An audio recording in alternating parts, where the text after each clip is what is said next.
আসসালামু আলাইকুম, channel I সংবাদের এখনকার আয়োজনে সবাইকে স্বাগত জানাচ্ছি সৈয়দা তারানা তাবাসসুম। বিস্তারিত সংবাদের শুরুতেই জানিয়ে দিচ্ছি ফ্রেশ সংবাদ শিরোনাম। রমজানে নিত্যপণ্যের দাম না বাড়ানোর আহ্বান প্রধানমন্ত্রীর। 11 অর্থনৈতিক অঞ্চল ও বিজিএমই এর নতুন ভবন উদ্বোধন। এসএম হলে হামলা তদন্তে ব্যবস্থার আশ্বাস উপাচার্যের। সোমবারের মধ্যে ব্যবস্থা না নিলে আন্দোলনের পরবর্তী কর্মসূচি।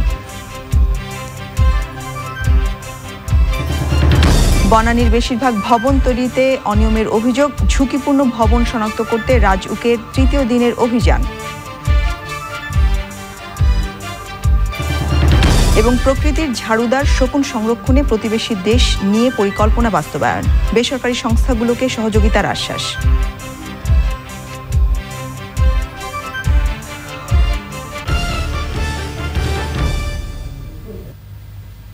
সংবাদ শিরোনামগুলো জানাচ্ছিলাম। এখনকার সংবাদ আয়োজন একই সঙ্গে চ্যানেল আই অনলাইনে লাইভ টিভি এবং চ্যানেল আই অনলাইনের ভেরিফাইড ফেসবুক পেজেও সরাসরি প্রচার হচ্ছে। এবারে পুরো সংবাদ। দেশের উন্নয়ন ও অগ্রগতির ধারা অব্যাহত রাখতে সরকারি বেসরকারি খাতকে একসাথে কাজ করার আহ্বান জানিয়েছেন প্রধানমন্ত্রী শেখ হাসিনা। ভিডিও কনফারেন্সের মাধ্যমে বিশেষ অর্থনৈতিক অঞ্চল সংশ্লিষ্ট 65টি প্রকল্পের উদ্বোধন ও ভিত্তি দিয়ে প্রধানমন্ত্রী ভূমি অধিগ্রহণের কারণে ক্ষতিগ্রস্তদের যথাযথ ক্ষতিপূরণ ও তাদের কর্মসংস্থানের নির্দেশ দেন। রমজান মাসে নিত্যপণ্যের দাম যাতে না বাড়ে সেদিকেও দৃষ্টি দিতে বলেন প্রধানমন্ত্রী। নীলাদ্রি শেখরের রিপোর্ট। টেকসই অর্থনীতি, বিনিয়োগ আকৃষ্ট করা এবং ব্যাপক কর্মসংস্থান তৈরির মাধ্যমে উন্নত ও সমৃদ্ধ দেশ গড়তে 2040 সালের মধ্যে সারা দেশে 100টি অর্থনৈতিক অঞ্চল গড়ার উদ্যোগ নিয়েছে সরকার। দেশের বিভিন্ন প্রান্তে শিল্প সমৃদ্ধ হয়ে একে একে সরকারি ও বেসরকারি উদ্যোগে গড়ে উঠছে অর্থনৈতিক অঞ্চল। এরই অংশ হিসেবে চট্টগ্রামে বঙ্গবন্ধু শেখ মুজিব শিল্পনগরের 3টি সহ 11টি অর্থনৈতিক অঞ্চল উদ্বোধন এবং 13টি অর্থনৈতিক অঞ্চলের ভিত্তি দেন প্রধানমন্ত্রী। 16টি শিল্প প্রতিষ্ঠানের বাণিজ্যিক উৎপাদন উদ্বোধন, 20টি শিল্প কারখানার ভিত্তি এবং 5টি চলমান উন্নয়ন কাজ উদ্বোধন করেন প্রধানমন্ত্রী। ভিডিও কনফারেন্সে মতবিনিময় করেন অর্থনৈতিক অঞ্চলের প্রতিনিধিদের সঙ্গে। আপনারা দেখতে পাচ্ছেন যে বাংলাদেশ এখন অর্থনৈতিকভাবে যথেষ্ট এগিয়ে যাচ্ছে।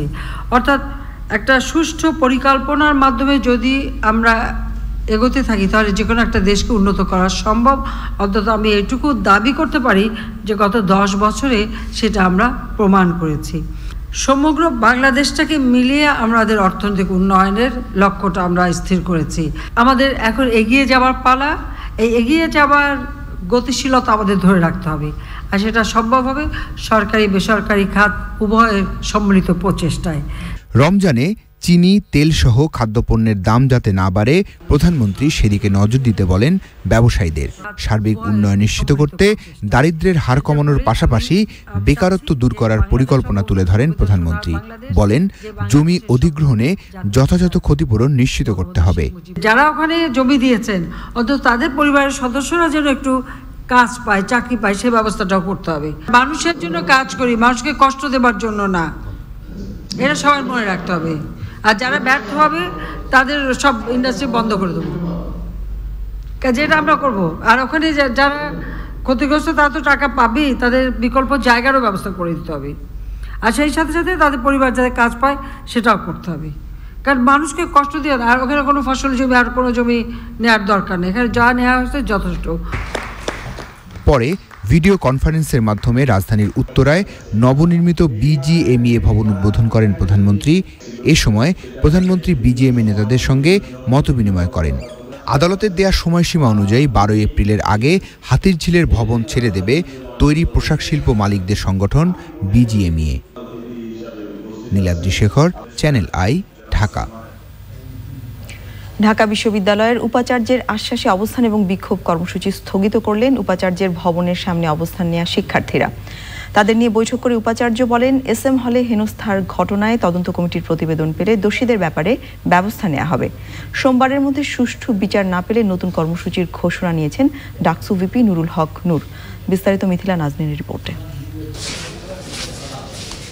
উপাচার্যের বাসভবনের সামনে রাতভর অবস্থান করা শিক্ষার্থীদের নিয়ে সকাল 9টার দিকে বৈঠকে বসেন ঢাকা বিশ্ববিদ্যালয়ের উপাচার্য অধ্যাপক আখতারুজ্জামান।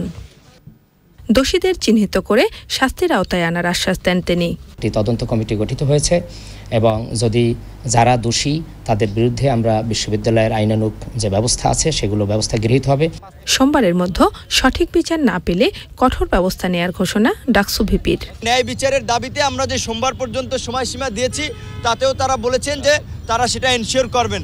ন্যায় বিচার নিশ্চিত না হলে তারপর হয়তো আমরা আমাদের পরবর্তী করণীয় ঠিক করব। একটি হলের প্রশাসনিক কার্যালয়, সেখানে হচ্ছে বিশ্ববিদ্যালয়ের যে কোনো শিক্ষার্থী যেতে পারে, সেখানে কোনো ছেলে যেতে পারবে না, কোনো মেয়ে যেতে পারবে না, এরকম কোনো বিধিনিষেধ নেই। ভিপি নূরকে ডাকসু নয় বরং তার সংগঠনের তল্পিবাহক বললেন ডাকসুর এজিএস সাদ্দাম হোসেন। ঢাকা বিশ্ববিদ্যালয়ের সাধারণ শিক্ষার্থীদের অধিকার রক্ষায় কোনো ভূমিকা না রেখে তার তথাকথিত ভুইপুর সংগঠন বাংলাদেশ সাধারণ ছাত্র অধিকার সংরক্ষণ পরিষদ এটির যেন সাংগঠনিক বিস্তৃতি ঘটানো যায় সেটির একটা চেষ্টা করছেন। ঢাকা বিশ্ববিদ্যালয়ের এসএম হলে ডাকসু ভিপি, ছাত্রী হল সংসদের ভিপি সহ অন্যদের হেনস্থা করার প্রতিবাদে মঙ্গলবার রাতে ভিসি ভবনের সামনে অবস্থান নেন শিক্ষার্থীদের একটি অংশ। Mithila Nazneen, Channel I, Dhaka. বহুতল ভবন নির্মাণে অনিয়ম চিহ্নিত করতে রাজুকের টানা পরিদর্শনের তৃতীয় দিনও বেশিরভাগ ক্ষেত্রে রাজুক অনুমোদিত নকশায় অনেক গরমিল পাওয়া গেছে। আগুন নেভানোর ব্যবস্থায়ও এসব ভবনে দুর্বলতা পেয়েছে রাজুক। আর পরিদর্শনে অনিয়ম পেয়ে অনেক ভবনকে ঝুঁকিপূর্ণ হিসেবে ব্যানার টানিয়েছে ফায়ার সার্ভিস। পরাগাজিমের রিপোর্ট। রাজধানীতে রাজুকের 24টি দলের বহুতল ভবন টানা পরিদর্শনের তৃতীয় দিন। প্রতিদিনের মতোই দলগুলো নকশা অনুযায়ী ভবনের বিভিন্ন তথ্য খতিয়ে দেখছে। যথারীতি বেশিরভাগ ক্ষেত্রেই গরমিল আর অনিয়ম। বনানীতে আগুন দুর্ঘটনার শিকার এফআর টাওয়ারের পাশের কয়েকটি ভবন পরিদর্শন করে রাজুকের টিম। অনুমোদিত নকশায় যেখানে সামনে এবং পেছনে জায়গা ছাড়ার কথা কেউই জায়গা ছাড়েনি। যেখানে সিঁড়ি থাকার কথা ফায়ার এক্সিট সিঁড়িটা সেখানেও সিঁড়ি নির্মাণ করেনি। যেখানে ক্যাপসুল লিফট এসকেলেটর থাকার কথা সেটাও তারা নির্মাণ করেনি। অনুমোদন আছে বা 18 তলা তারা নির্মাণ করেছে বা 23 তলা। আলাদাভাবে ফায়ার সার্ভিসও বহুতল ভবনের নানা অনিয়ম খুঁজে বের করার চেষ্টা করছে। আমরা যে সমস্ত ঝুঁকিপূর্ণ ভবন সেখানে আমরা তাদেরকে চিহ্নিত করে দিয়েছি। পরিদর্শনে যে কারণে আমরা করছি মূলত ভবনগুলো যে কি ঝুঁকি অগ্নি ঝুঁকিপূর্ণ অবস্থায় আছে এই সম্পর্কে সকলকে অবহিত করে দেয়া, যাতে তারা দ্রুত অগ্নি নির্বাপনের ক্ষেত্রে যে সমস্ত ব্যবস্থা দিয়ে রাখা খুবই গুরুত্বপূর্ণ সেই দিকে তারা পদক্ষেপ গ্রহণ করে এবং মানুষের জানমাল রক্ষা হয়। নিজেদের গলত থাকলেও সতর্কবার্তা পেয়ে শুধরানোর কথা বলছেন অনেক ভবন মালিক। ফায়ার সার্ভিসের নিয়ম অনুযায়ী হয়তো আমাদের কিছু দুর্বলতা থাকতে পারে, এটা অনেক দিনের ব্যাপার। তো আমরা গতকালকে আমরা সব মালিক পক্ষ আমরা সবাই মিটিং করেছি, সবাই একমতে স্বীকার করেছি যে ফায়ার সার্ভিসের নিয়ম অনুযায়ী আমাদের সিদ্ধান্ত নেওয়া উচিত বা করা উচিত, সেটা আমরা উইদিন 15 ডেজ করে ফেলব। সরকারের নির্দেশে রাজুকের এই পরিদর্শন 15 দিন চলবে আর চলমান থাকবে ফায়ার সার্ভিসের পরিদর্শন। ভবন নির্মাণে অনিয়মের বিরুদ্ধে রাজুকের যে অভিযান চলছে তাতে আইনের কঠোর প্রয়োগ দরকার বলে মনে করেন সাধারণ মানুষ। পাশাপাশি ভবন মালিকদের মধ্যেও সচেতনতা গড়ে তোলা জরুরি বলে তারা মনে করেন। পরাগ আজিম, চ্যানেল আই, ঢাকা। আইন ও বিধিমালায় অনেক নিয়ম থাকলেও বেশিরভাগই ধার ধারেন না, নির্বিকার থাকে বাস্তবায়নকারী সংস্থা। দুর্ঘটনার পর আলোচনা হলেও দশকের পর দশক অকার্যকর নিয়ম নীতির ফাইল। উচ্চ পর্যায়েও জমে থাকে অনেক কিছু, যে কারণে প্রক্রিয়া শেষ করেও 4 বছর ধরে পড়ে আছে ভবন সংক্রান্ত আইনের খসড়া। ঢাকায় বসবাসের ঝুঁকি নিয়ে সঞ্জয় চাকির ধারাবাহিক প্রতিবেদনের দ্বিতীয় পর্ব আছে।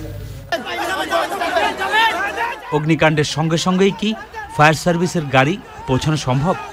সম্ভব নয় বলেই ফায়ার সার্ভিসের গাড়ি না পৌঁছানো পর্যন্ত আগুন নিয়ন্ত্রণে রাখার দায়িত্ব ভবন মালিকেরই।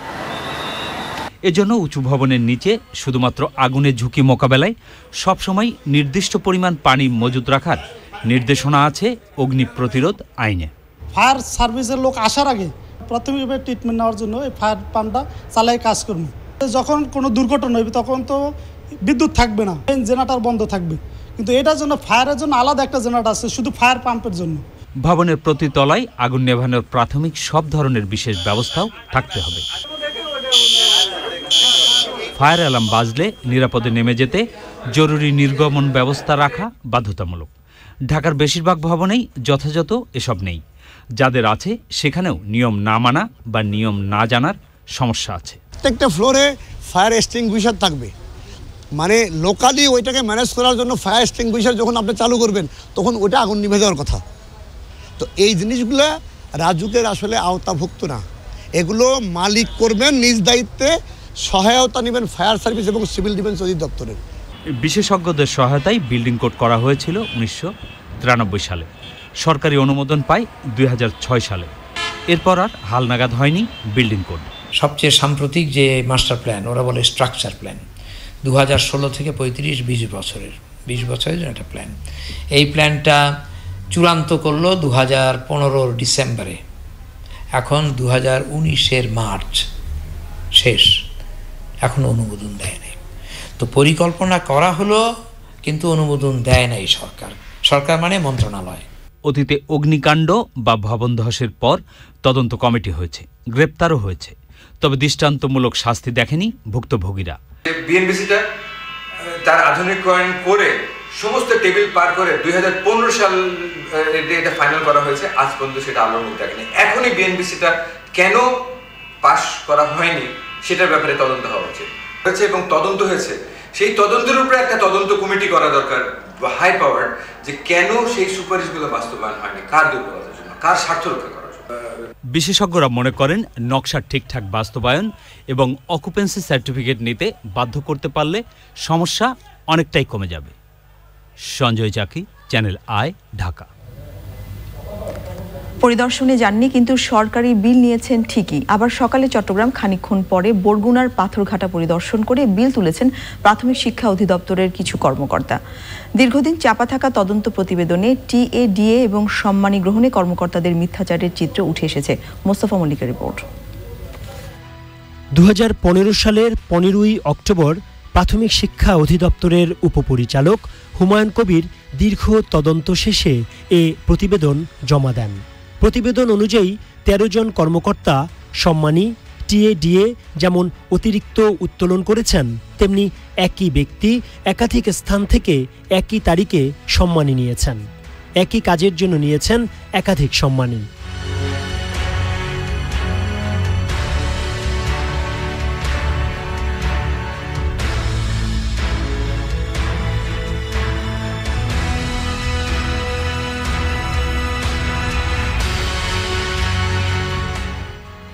ওই সময়ের অতিরিক্ত মহাপরিচালক সহ 7 জন ভ্রমণ বিল উত্তোলনে অনিয়ম করেছেন বলেও তদন্ত রিপোর্টে উল্লেখ করা হয়।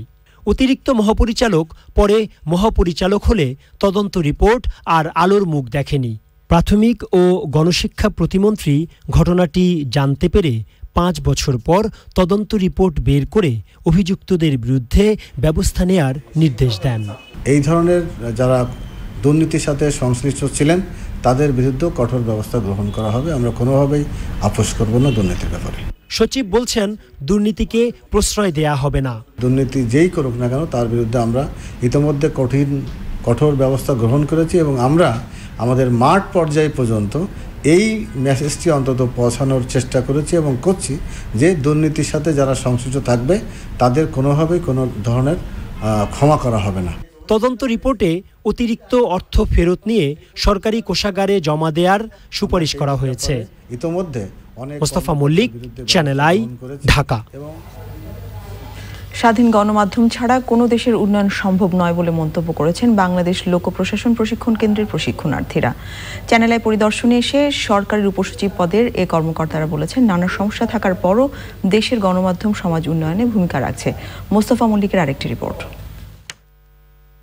124তম উচ্চতর প্রশাসন ও উন্নয়ন কোর্সের অংশ হিসেবে বুধবার সকাল 10টায় চ্যানেল আই কার্যালয়ে আসেন বাংলাদেশ লোক প্রশাসন প্রশিক্ষণ কেন্দ্রের 32 জন প্রশিক্ষণার্থী। তাদের স্বাগত জানান চ্যানেল আইয়ের পরিচালক ও বার্তা প্রধান শাইখ সিরাজ। প্রশিক্ষণার্থীরা গণমাধ্যম নিয়ে তাদের মতামত তুলে ধরেন এবং চ্যানেল আইয়ের বার্তা প্রধানের সঙ্গে প্রশ্নোত্তরে অংশ নেন। এমন কোনো অনুষ্ঠান কি আপনি ফিল করেন যেটা আপনার করা উচিত ছিল দেশের জন্য কিন্তু করতে পারছেন না? দেশের বিভিন্ন কর্নারে আপনি গিয়ে ব্যাপক মানুষের যে সাড়া পান, এখানে যে সুপারিশগুলো আসে সেগুলো আমাদের জাতীয় যখন বাজেট তৈরি হয় সেখানে বাস্তবায়নে এগুলোতে চ্যানেল আইয়ের যে সুপারিশ সেটা কতটুকু বাস্তবায়ন। চ্যানেল আইয়ের পরিচালক ও বার্তা প্রধান সরকারি কর্মকর্তাদের প্রশ্নের উত্তর দেন। আমাদের বাংলাদেশে এখনো পর্যন্ত সবগুলো চ্যানেলই হচ্ছে ফ্রি টু ইয়ার, এগুলো একটাও কিন্তু পে চ্যানেল না। মানে আপনি আমাকে চ্যানেল আই দেখে আমাকে কিন্তু একটি পয়সাও দিচ্ছেন, আপনি পয়সা দিচ্ছেন কেবল অপারেটরকে। আমি তখনই আপনার কাছে আরও রেসপন্সিবল হতে পারতাম যদি আপনার কেবল অপারেটরকে দেওয়া পয়সাটির কিছু অংশ আমার কাছে আসতো। আদৌ এই চ্যানেলগুলোর অস্তিত্ব থাকবে কি না আমাদের দেশে যেগুলো দেখছেন, এটা নিয়ে যথেষ্ট প্রশ্ন আছে। আমি আমার জায়গা থেকে মনে করি যে আমার কিছু কর্তব্য আছে যেগুলো সমাজকে কন্ট্রিবিউট করতে পারে। প্রথম দিন থেকে আমরা চিন্তা করেছি সুস্থ বিনোদন, সুস্থ সংস্কৃতি চর্চা, আমাদের ইতিহাস ঐতিহ্যকে জানা, প্রকৃত মুক্তিযুদ্ধের ইতিহাসকে বলা, এই সবগুলো জিনিসের মিশেলেই কিন্তু চ্যানেল আইটা গঠন। পরিদর্শন নিয়ে কথা বলেন কোর্স পরিচালকও। দেশীয় চ্যানেলগুলিকে সত্যিকার অর্থে সেগুলিকে আমাদের যদি আমরা শক্তিশালী করতে চাই এবং আমরা যদি অন্তত একটা দুটো চ্যানেলও যদি আমরা বিবিসি বা CNN বা অন্যান্য চ্যানেলগুলোর মতো করতে চাই, তাহলে কিন্তু আমাদের এখানে অনেক কিছু করণীয় আমাদের সুযোগ আছে। আলোচনা শেষে চ্যানেল আইয়ের বিভিন্ন বিভাগ ঘুরে দেখেন বাংলাদেশ লোক প্রশাসন প্রশিক্ষণ কেন্দ্রের প্রশিক্ষণার্থীরা। Mostafa Mallik, Channel I, Dhaka. প্রকৃতির ঝাড়ুদার শকুন সংরক্ষণে বাংলাদেশ বদ্ধপরিকর। আশপাশের দেশগুলোকে সঙ্গে নিয়ে সংরক্ষণের সব পরিকল্পনা গুরুত্ব দিয়ে বাস্তবায়ন করছে।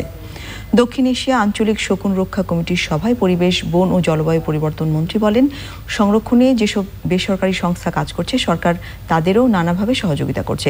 জাহিদুজ্জামানের রিপোর্ট। প্রাণীর মৃতদেহ খেয়ে শকুন পরিবেশকে দূষণমুক্ত রাখে, কিন্তু চিকিৎসার জন্য ডাইক্লোফেনাক এবং কিটোফোফেন ব্যবহার করা গবাদি পশুর মৃতদেহ খেয়েই বিষক্রিয়ায় অসংখ্য শকুন মারা গেছে। প্রকৃতিতে শকুনকে আবারও ফিরিয়ে আনতে বাংলাদেশে প্রকৃতি ও জীবন ফাউন্ডেশন এবং বন বিভাগ বিভিন্ন উদ্যোগ বাস্তবায়ন করছে। শকুন রক্ষা দক্ষিণ এশীয় আঞ্চলিক কমিটির ৮ম সভা রাজধানীতে। যোগ দেন বাংলাদেশ, ভারত, নেপাল সহ বিভিন্ন দেশের প্রতিনিধিরা। সংরক্ষণে নেওয়া বিভিন্ন উদ্যোগ এবং বাস্তবায়নের অভিজ্ঞতা শেয়ার করেন অংশগ্রহণকারীরা। শকুনের জন্য 2টি নিরাপদ এলাকা ঘোষণা এবং ক্ষতিকর ওষুধ নিষিদ্ধ করা সহ বাংলাদেশের উদ্যোগগুলোর প্রশংসা করেন বক্তারা। এ ধরনের সভা অভিজ্ঞতা বিনিময়ের জন্য খুবই গুরুত্বপূর্ণ। বাংলাদেশ যেভাবে কাজ করছে তা অবশ্যই ধন্যবাদ পাওয়ার উপযুক্ত। সবাই মিলে কাজ করলেই শকুন আবার প্রকৃতিতে ফিরে আসবে। প্রকৃতির পরম বন্ধু শকুনের কোনো দেশীয় সীমানা নেই, তাই সব দেশ মিলে সংরক্ষণে উদ্যোগ নিতে হবে। শকুন অনেক গুরুত্বপূর্ণ প্রাণী। সে মৃত প্রাণী খেয়ে আমাদের পরিবেশকে পরিষ্কার রাখে। শকুন যেহেতু এদেশ সেদেশ উড়ে বেড়ায়, তাই কোনো দেশ একা কিছু করতে পারবে না। সব দেশ মিলে যৌথভাবে শকুনকে রক্ষা করতে হবে। শকুনের টিকে থাকা নিশ্চিত করতে গুরুত্ব দিচ্ছে বাংলাদেশ সরকার, বলেন মন্ত্রী এবং উপমন্ত্রী। আমাদের সুন্দরবনে শকুন সহ সব প্রাণী সুরক্ষিত আছে। শকুন সংরক্ষণে এর বাইরেও আমরা কাজ করছি। আগামীতেও এর জন্য যা করা দরকার তার সবই করবে সরকার।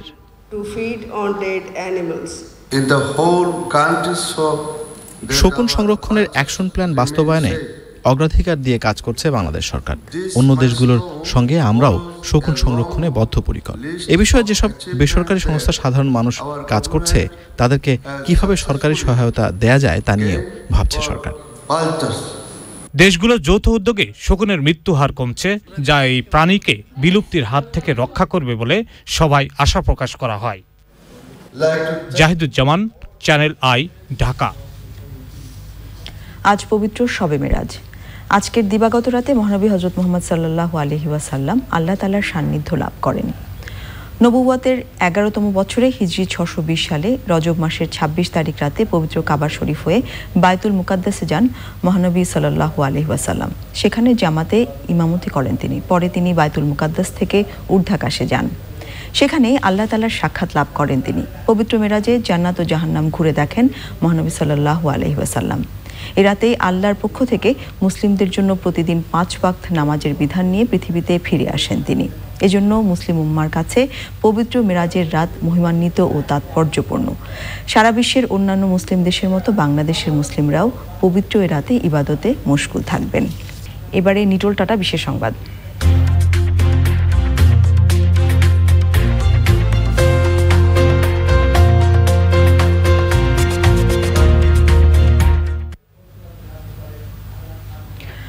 সিনেমার সংকট ও সম্ভাবনার নানা তর্ক বিতর্কের মধ্য দিয়ে পালিত হলো জাতীয় চলচ্চিত্র দিবস। এবারে স্লোগান চলচ্চিত্র বাঁচলে সংস্কৃতি বাঁচবে। আয়োজনে দেশের সিনেমার সংশ্লিষ্টরা চলচ্চিত্রের উন্নয়নে সরকারের সহযোগিতার দাবি জানান। জাকিয়া হিমুর রিপোর্ট। চলচ্চিত্র বাঁচলে সংস্কৃতি বাঁচবে এই স্লোগানে বাংলাদেশ চলচ্চিত্র উন্নয়ন কর্পোরেশন বিএফডিসিতে এবারের জাতীয় চলচ্চিত্র উৎসবের আয়োজন। বিএফডিসিতে বঙ্গবন্ধুর প্রতিকৃতিতে শ্রদ্ধা জানানোর পর চলচ্চিত্র দিবসের কর্মসূচি উদ্বোধন করেন বিশিষ্টজনেরা। এরপর একে একে চলচ্চিত্রের বর্তমান সংকট ও সম্ভাবনা নিয়ে কথা বলেন প্রবীণ শিল্পীরা। আমরা যেখানে 1.5 থেকে 2 কোটি টাকা দিয়ে ছবি বানাতাম, সেখানে 60, 70, 80, 90 লক্ষ টাকা দিয়ে ছবি বানানোর জায়গায় চলে এসেছে। আমার অনুরোধ সেই সব শিল্পীদের প্রতি, আপনারা প্লিজ চলচ্চিত্রকে ভালোবাসতে শিখুন। আপনার চলচ্চিত্র এমন একটি জায়গা, রিলটা কিন্তু ঘুরতে থাকে, দেখবেন যে আপনি সেই রিল থেকে মুছে গেছেন। আসুন না একটা দিন আমরা অতীতের দুঃখ কষ্ট ভুলে এই দিন আমরা প্রাণ খুলে আনন্দ করি। আমরা আবার সুদিনে ফিরে যাব, সিনেমা হলের লোক ফিরে আসবে। ভারতীয় ছবি যদি কিছু কন্টেন্ট যদি আমরা পাই, 2K রেজুলেশনে চালানোর মতো সিনেমা হল বাংলাদেশে এই সিনেপ্লেক্সগুলো ছাড়া আর কোথাও নাই। তাহলে 2K রেজুলেশনে আমরা এত টাকা খরচ করে সিনেমা বানিয়ে আমাদের লাভটা কি হচ্ছে? বাংলাদেশের চলচ্চিত্র সোনালী অতীত ফিরে পাক এমন প্রত্যাশা করে তথ্যমন্ত্রী হাসান মাহমুদ বলেন, সরকারি প্রণোদনার আশায় না থেকে মানসম্পন্ন চলচ্চিত্র তৈরি করে সিনেমার বাজার সৃষ্টি করতে হবে। সিনেমা হলে যদি বন্ধ হয়ে যায় তাহলে আমাদের দেশে সিনেমা বানালে সেগুলো দেখাবে কোথায়? সুতরাং সিনেমা হলও যাতে টিকে থাকে, আমাদের চলচ্চিত্র যাতে উন্নতি হয়, ভালো চলচ্চিত্র নির্মিত হয় এবং আগের মতো প্রতি সপ্তাহে চলচ্চিত্র রিলিজ পায়, সেই লক্ষ্য নিয়েই সবার সাথে আলোচনা করে এ ব্যাপারে সিদ্ধান্ত। সিনেমার কল্যাণে কাজ করতে সকলকে ঐক্যবদ্ধ হওয়ার আহ্বান নবীন শিল্পীদের। তো এরকম একটা দিনে আমরা যাতে সবাই মিলে একসাথে সবাই উদযাপন করতে পারি। প্রতি বছরের চেয়ে এইবারটা আরও বেশি অন্যরকম হচ্ছে। সিনেমা হল কমে যাচ্ছে, সিনেমার সংখ্যা কমে যাচ্ছে, এটা আর চাই না। পবিত্র শবে মিরাজের কারণে দিবসের এবারের সাংস্কৃতিক আয়োজন হবে 4 এপ্রিল বিকেলে। Zakia Himu, channel I, Dhaka. এবার ইসলামী ব্যাংক অর্থনীতি সংবাদ।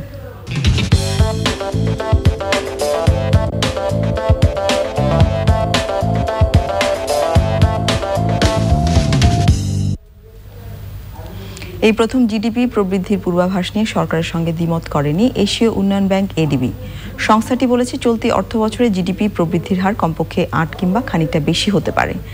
অন্যবারের তুলনায় বেশি দিনের হালনাগাদ তথ্য পাওয়ায় সরকারের সাথে এই মিল, জানিয়েছেন কান্ট্রি ডিরেক্টর মনমোহন প্রকাশ। এবারে A1 সাউন্ডলেস ওয়াটার পাম্প কৃষি সংবাদ।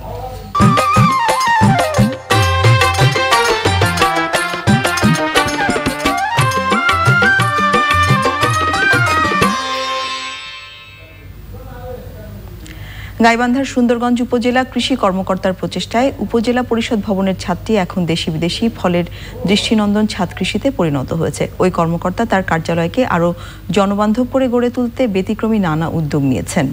ফারুক হোসেনের পাঠানো তথ্য ও ভিডিওচিত্রে সুদীপ্তা মাহমুদের রিপোর্ট। চর ও নদী বেষ্টিত গাইবান্ধার সুন্দরগঞ্জ উপজেলা। গত কয়েক মাস আগে এ উপজেলায় কৃষি কর্মকর্তা হিসেবে যোগ দেন সৈয়দ রেজা ই মাহমুদ। তার পরিকল্পনায় উপজেলা পরিষদ ভবনের 4 তলায় ফাঁকা পড়ে থাকা সুবিশাল ছাদের একপাশে 160 বর্গফুট অংশে টবে দেশি বিদেশি বিভিন্ন ফল ফসলের গাছ রয়েছে। এখন ছাদটি দৃষ্টিনন্দন ছাদ কৃষিতে পরিণত হয়েছে। শুধু তাই নয়, ওই কৃষি কর্মকর্তা তার কার্যালয়কে কৃষক বান্ধব করতে নিজ কক্ষের দরজার সামনে লিখে রেখেছেন, অফিসে প্রবেশের জন্য অনুমতির প্রয়োজন নেই। দেয়ালে কৃষি কর্মকর্তার মোবাইল নম্বর সহ আরও লেখা রয়েছে, কৃষকের প্রয়োজনে দিনে 24 ঘন্টা, সপ্তাহে 7 দিন যে কোনো সময় ফোন করতে পারেন। এর দ্বারা আমি অনেক ভালো সাড়া পাচ্ছি। অসংখ্য সাধারণ কৃষক যারা অনেক সময় হয়তোবা তাদের সমস্যাগুলো নিয়ে আমার কাছে আসলেও আমার কাছ পর্যন্ত এসে সমস্যাগুলো বলতে পারতো না, এখন তারা আসছে এবং তারা ফ্রিকোয়েন্টলি তাদের সমস্যাগুলো বলছে। উপজেলা পরিষদ ভবনের ছাদে 70টি টবে বিভিন্ন প্রজাতির দেশি বিদেশি ফল ও সবজি চাষ হচ্ছে। সময় পেলে কৃষকের সাথে কৃষি অফিসের অন্য কর্মকর্তা কর্মচারীরাও সবজি ও ফল পরিচর্যা করছেন। আমাদের একটু অসুবিধা হয়তো, মানে ঢুকবো না, এখন এই লেখাটা দেওয়ার কারণে আমাদের একটু সাহস বাড়ছে, আমরা যখন তখন স্যার কাছে যাইতে পারি। স্যার মাঠে যায়, মাঠে ডাকলে স্যার মাঠে চলে যায়, ধানত যদি পোকা লাগে স্যার পরামর্শ দেয়, খুব সুন্দর সুন্দর পরামর্শ দেয়। আমাদের অফিসে যেনারা আমরা আছি কর্মরত অবস্থায়, আমরা সবসময়ের জন্য এই ছাদ বাগানে আমরা সকাল বিকাল প্রতিনিয়ত আসি, পরিচর্যা করি। উপজেলা কৃষি অধিদপ্তরটিকে আরও জনবান্ধব করতে এবং কৃষককে দ্রুত প্রযুক্তি ও পরামর্শ সেবা প্রদানে কার্যকর নানা উদ্যোগ নেওয়া হয়েছে বলে জানালেন উপজেলা এই কৃষি কর্মকর্তা। Sudipta Mahmud, channel I. এবারে দেখবেন প্রকৃতি সংবাদ।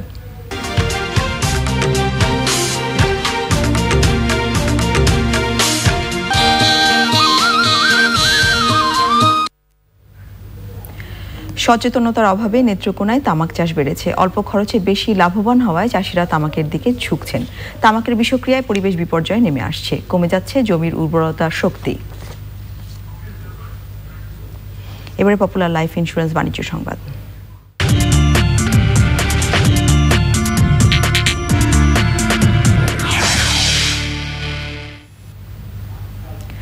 জাতীয় শিল্প মেলা 5 দিনেও জমে ওঠেনি, এজন্য বৈরী আবহাওয়াকে দায়ী করছে শিল্প মন্ত্রণালয়। ব্যবসায়ীরা মনে করছেন দেশীয় পণ্য বিকাশে শিল্প মেলা গুরুত্বপূর্ণ ভূমিকা রাখবে। শৌমিক আহমেদের রিপোর্ট। বঙ্গবন্ধু আন্তর্জাতিক সম্মেলন কেন্দ্রে রোববার প্রথম জাতীয় শিল্পমেলা শুরু হয়েছে। 330টি স্টলে 7টি ক্যাটাগরির শিল্প প্রতিষ্ঠান মেলায় অংশ নিচ্ছে।